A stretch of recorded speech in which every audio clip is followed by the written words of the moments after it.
네, 오늘 소개할 책은 이 책입니다. 온더 미스터리한 책이고요. 캐서린 켈러 교수님이 쓴 책입니다. 몇 달 전에 한글어 번역본이 나왔고요. 제목이 길 위의 신학이라는 제목으로 번역돼 나왔습니다.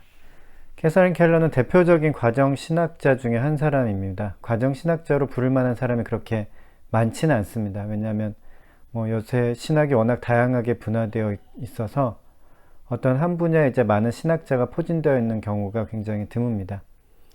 과정신학은 화이트헤드의 과정 철학을 기반으로 두고 있는 신학이고요. 화이트헤드가 영국에서 태어나서 이제 미국으로 건너갔고 미국에서 생을 마쳤기 때문에 영국 사람이면서 또 미국 사람이죠. 그래서 그런지 주로 이제 미국에 있는 신학자들이 과정 철학과 과정 신학에 관심이 많이 있습니다. 우리나라 이제 신학자들도 미국에서 유학하신 분들이 많이 있기 때문에 당연히 과정 신학에 관심이 많이 있는 것 같습니다. 그래서 예전에는 좀 과정 신학에 대한 연구가 활발하게 진행이 된 것 같은데요. 최근엔 좀 주춤한 것 같습니다. 네, 켈러 교수님은 드류 대학교에서 30년 이상 이제 학생들을 가르치고 계십니다. 켈러 교수님의 제자의 제자가 교수가 될 정도로 정말 많은 제자들을 키우셨고요. 그래서 정말 영향력이 어마어마합니다. 저도 드류대학교에서 켈러 교수님 수업도 듣고 이제 모임도 참석하고 그랬는데요. 항상 똑똑한 학생들에 의해서 교수님이 둘러싸여 계셨죠. 지금 연세가 한 65세 정도 되셨는데 워낙 건강하셔서 아마 적어도 10년 이상은 더 학생들을 가르치지 않을까라는 생각이 듭니다. 한글어 번역본이 이제 길 위의 신학이라고 나왔지만 원제는 언더 미스터리라는 원제를 가지고 있습니다. 한국말로 이걸 그대로 번역을 하자면 신비 위에서 정도가 되겠죠. 과정 신학의 관점에서 기독교 신학의 여러 분야를 설명하고 있습니다. 2008년도에 나온 책이고요. 꽤 최근에 나온 책 중에 하나죠. 과정 신학 책 치고는. 한국어로 번역된 게 이제 몇 달밖에 되지 않아서 저는 이제 주로 영어로 된 책을 읽었고요. 이 책은 이제 켈러 교수님이 쓰신 책 중에는 아마도 가장 쉬운 책이라고 생각을 합니다. 켈러 교수님 쓴 책이 다 어려운데요. 항상 글을 시적으로 혹은 또 비유적으로 쓰실 때가 많아서요. 제가 이제 켈러 교수님과 이메일을 주고받을 때도 항상 그 내용을 여러 번 읽을 때가 많았습니다. 내가 잘했다는 건지 못했다는 건지 분간이 안 될 때가 많이 있어요. 이게 너무 비유적으로 문장을 쓰시기 때문에. 또 켈러 교수님의 그 글에는 항상 어려운 철학들이 많이 담겨져 있기 때문에 그래서 또 어렵고 글을 워낙 또 시적으로 비유적으로 쓰시고 또 단어를 만들거나 희한하게 조합해서 쓰실 때가 많아요. 그래서 아마 번역하기가 굉장히 곤란한 책이었을 것 같습니다. 그나마 이 온더 미스터리가 쉬운 책이어서 번역이 가능하지 않았나 싶습니다. 저는 오늘 이 책의 5장에 대해서만 다룰 건데요. 5장의 제목은 Risk the Adventure입니다. 그대로 번역을 하면 모험을 무릅쓰기 정도가 될 것 같고요. 한국어 번역서에는 감시와 통제 시대의 열정으로서 사랑, 에로스 아가페의 이분법을 넘어 모험을 감행하기 라는 긴 제목으로 번역이 되어 있습니다. 그래서 5장에서 다루고 있는 것은 하나님이 사랑하는 방법이죠. 네, 과정신학에서 말하는 하나님의 사랑은 매우 부드러운 사랑입니다. 지시하고 명령하는 사랑이 아닌 설득하는 사랑입니다. 설득이라는 단어 이제 플라톤이 신이 일하는 방식을 묘사하기 위해서 사용한 단어인데요. 과정 철학자인 이제 화이트헤드나 과정 신학자의 대부인 존캅 그리고 켈러 교수님까지 모두 비슷한 맥락에서 하나님의 사랑을 이해를 합니다. 과정 신학이 이해하는 하나님 사랑은 강압적이고 고압적이고 힘을 사용하고 시키는 대로 안 하면 혼내는 그런 사랑이 아닙니다. 과정 신학이 이해하는 하나님은 전통 신학에서 이해하는 하나님과는 매우 다릅니다. 전통 신학에 따르면 하나님은 전제 군주와 같은 분이죠. 절대 권력을 가지신 분이시죠.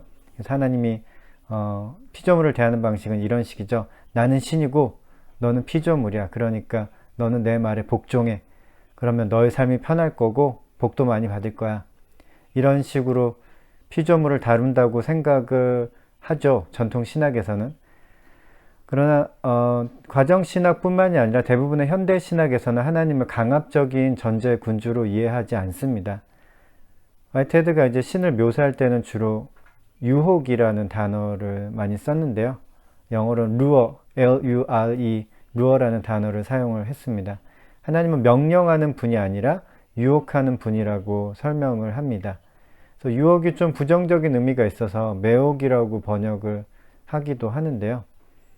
아마 유혹이 주는 좀 에로스적인 느낌이 있어서 일부러 유혹이라는 번역을 고집할 때도 좀 있는 것 같습니다. 어쨌든 루어라는 단어는 목줄을 걸어서 이제 끌어당기는 것이 아니라 미끼나 보답 같은 걸로 유도하는 것을 의미합니다.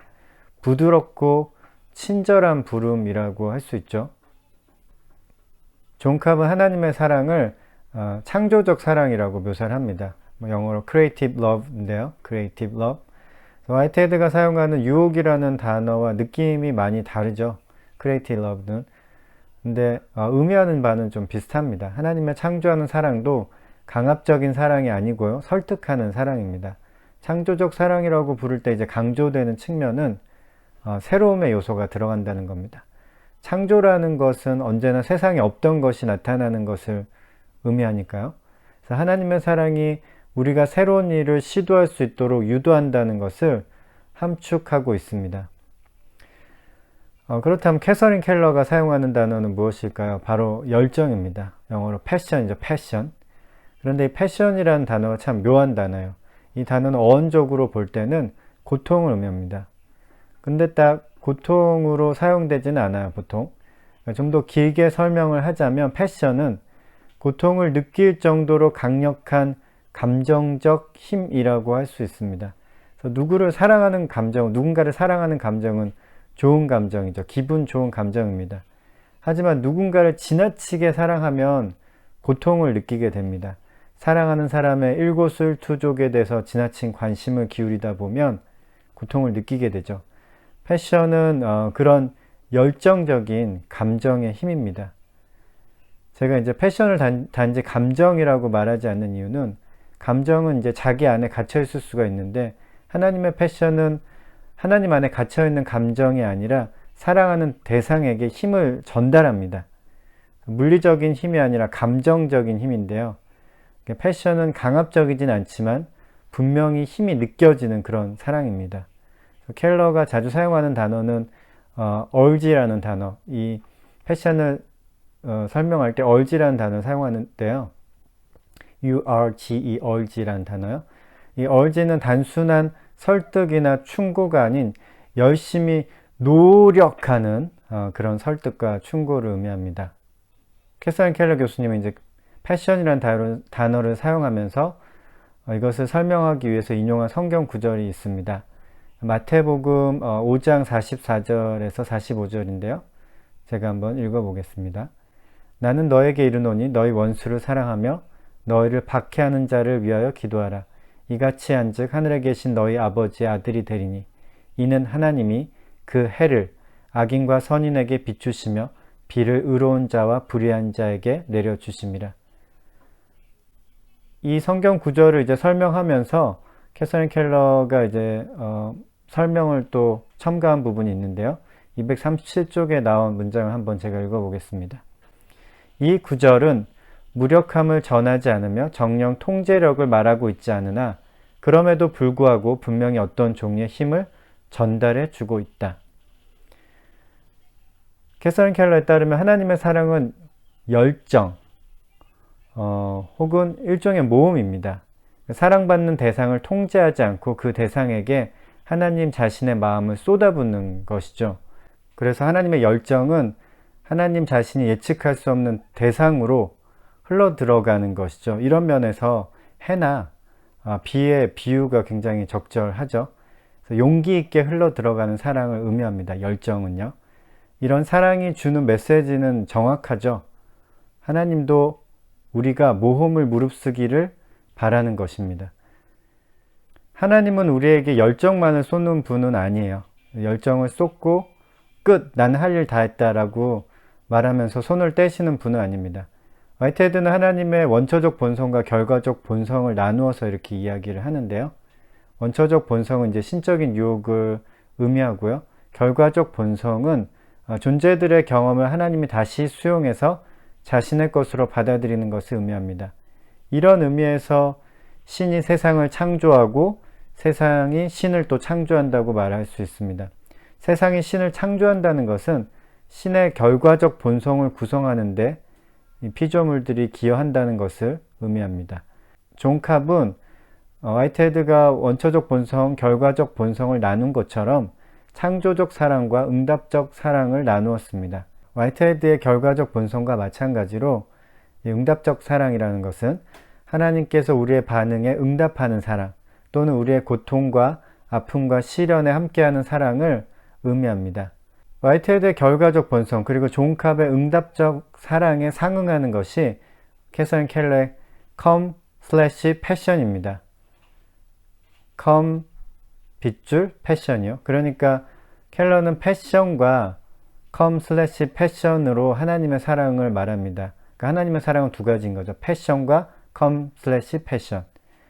come/passion이 되게 번역하기 곤란한 단어입니다. 그냥 compassion이라고 하면 동정심인데요. come/passion은 함께하는 열정이라고 번역될 수도 있습니다. 혹은 이 한국어 번역서에서는 함께 고난당하는 열정이라고 번역하고 있는데요. 이 번역도 좋은 번역이라고 생각합니다. 왜냐하면 come/passion이라고 쓴 이유는 원래 compassion이 가지고 있는 고통에 대한 동정심과 열정이라는 두 가지 의미를 모두 포함하기 위한 신조어라고 할 수 있기 때문입니다. 그러니까 과정은 이런 것이죠. 하나님은 일단 패션을 줍니다. 모든 존재에게 패션을 줍니다. 세상에 패션을 주는 거죠. 인간으로 한정해서 생각을 해보죠. 하나님이 이제 인간에게 열정을 줍니다. 패션을 줍니다. 그런데 인간이 하나님의 열정에 반응해서 자신도 사랑의 모험을 감행할 수도 있고 또 안 할 수도 있습니다. 만약 인간이 사랑의 모험을 감행한다면 고통을 느끼게 될 텐데요. 그러면 하나님이 그것을 모른 척하지 않고 come/passion 합니다. 그러니까 함께 고통을 느낀다는 것이죠. 혹은 인간이 하나님의 열정에 반응하지 않는다면 그것 역시 하나님은 고통으로서 come/passion으로 받아들이게 됩니다. 이때는 come/passion에서 come의 의미가 좀 약해지겠죠. 함께 고통을 느끼진 않으니까요. 네, 그러나 이제 고통을 느끼는 대상이 존재하기 때문에 이때도 come/passion이라는 단어를 쓸 수 있을 것 같습니다. 그러니까 켈러의 관점에서는 인간이 만나는 하나님의 사랑은 두 가지죠. 하나는 패션이고 다른 하나는 come/passion입니다. 열정이 우리에게 일단 흘러 들어오고요. 우리가 그 열정을 받아들여서 모험을 무릅쓴 사랑을 시도하고 고통을 겪게 된다면 하나님이 다시금 우리와 함께 come/passion 하십니다. 저는 꽤 좋은 구성이라고 생각을 해요. 이제 화이트헤드가 원초적 본성과 결과적 본성으로 나누어서 하나님을 이야기했고, 존 캅이 하나님의 창조적 사랑과 응답적 사랑을 나누어서 이야기한 것처럼 캐서린 켈러도 이제 패션과 come/passion으로 나누어서 하나님의 사랑을 이야기를 했습니다. 기억하기도 굉장히 편하고 그 말이 주는 의미도 굉장히 명확한 것 같습니다. 존재에게 패션을 주고 사랑에 열정을 주고 또한 그 세상이 느끼는 어려움과 아픔과 시련과 슬픔을 함께 또 come/passion 하는 하나님에 대해서, 하나님의 사랑에 대해서 잘 설명하고 있는 좋은 구성이라고 생각을 합니다. 이 책에 보면 이렇게 켈러 교수님 사진이 나와 있는데요. 굉장히 차갑게 나와 있습니다. 차가운 사진이에요. 근데 켈러 교수님은 차가운 분이 아닙니다. 정말 따뜻한 분이고, 제가 과정신학을 좋아하는 이유 중에 가장 큰 이유는 켈러 교수님이 과정신학을 정말 그의 삶으로 보여주셔서 저는 과정신학은 진짜다, 찐이다 라고 생각하고 있습니다.